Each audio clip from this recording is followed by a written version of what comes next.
Sekarang kita pindah ke soal selanjutnya. Atau soal nomor 3.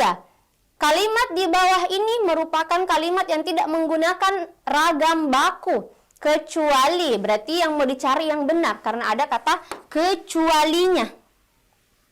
Kalimat yang tidak menggunakan ragam baku. Ragam baku, kalau misalnya adik-adik bertemu dengan soal kayak ragam baku, kalimat baku, itu sama dengan kalimat efektif. Jadi kita mau cek dari alfa sampai error yang mana yang merupakan kalimat efektif atau yang sudah efektif. Ciri kalimat efektif saya sudah sampaikan sebelumnya bahwa ada beberapa hal yang menyebabkan kalimat tersebut tidak logis. Yang pertama, adik-adik cek dari segi subjek dan predikatnya. Apakah ada subjek dan predikatnya? Kalau tidak ada berarti kalimat tersebut tidak efektif. Atau misalnya yang kedua, cek dari segi ejaan. Ejaan itu apa saja Kak yang harus dicek? Sesuaikan dengan ininya, teksnya, atau pernyataannya, atau kalimatnya. Kalau misalnya ada tanda baca, perhatikan tanda baca. Ada huruf kapital, perhatikan huruf kapital. Ada miring, perhatikan miring. Kalau misalnya ada kata yang tidak baku, kalian cek juga. Kemudian yang terakhir ada diksi, atau penggunaan kata yang kurang tepat. Jadi ada 3 yang adik-adik harus cek.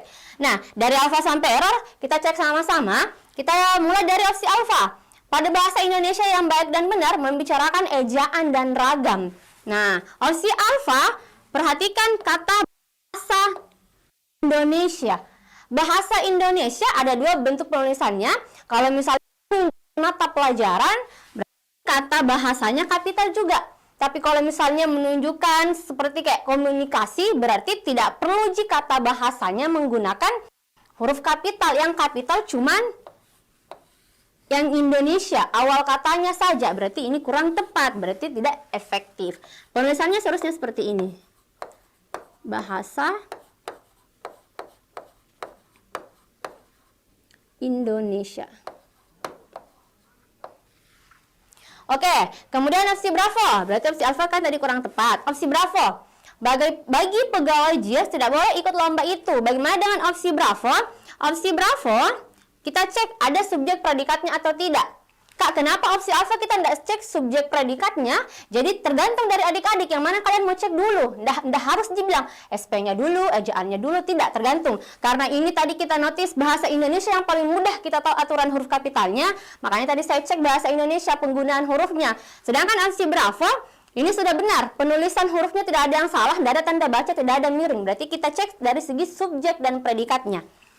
Predikatnya yang mana?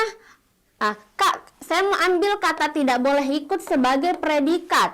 Tidak boleh. Kenapa? Karena perhatikan aturan penulisan subjek tidak boleh ada konjungsi atau preposisi sebelum subjek. Karena kalau misalnya didahului oleh preposisi atau konjungsi, kalimat tersebut cuman keterangan saja semua. Tidak ada subjek dan predikatnya. Bagi ini preposisi.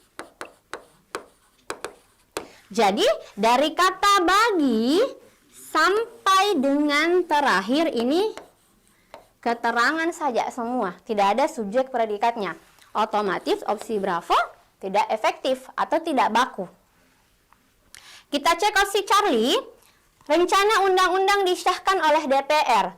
Kita notice yang mana yang paling cepat dapat kesalahannya dari kalimat opsi Charlie.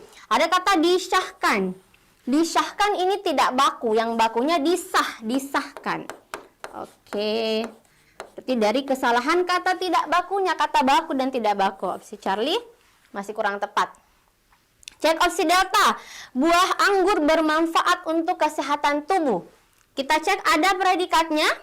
Jadi predikatnya bermanfaat. Apa yang bermanfaat? Buah anggur. Cukup S dan P-nya saja yang kalian cek.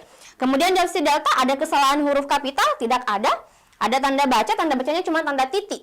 Berarti tidak ada koma, tidak ada kesalahan tanda baca. Diksinya juga sudah tepat, berarti opsi delta sudah baku. Atau sudah efektif. Kita cek opsi error. Dalam rapat itu membicarakan masalah penurunan prestasi mahasiswa kedokteran. Jadi opsi error sama kasusnya dengan opsi bravo tadi. Diawali oleh kata dalam. Ini sama-sama preposisi. Berarti dari kata dalam sampai dengan titik yang kedokteran hanya ada satu unsur di sini, yaitu keterangan saja. Oke. Karena tidak boleh, jadi saya ulang, tidak boleh ada subjek sebelum atau di depannya, tidak boleh ada preposisi atau konjungsi di depannya subjek. Karena itu merupakan keterangan semua. Untuk soal nomor 3 yang ditanyakan tadi yang ragam baku kan, karena kan tidak menggunakan ragam baku kecuali berarti yang benar. Jawabannya itu ada dalam opsi delta.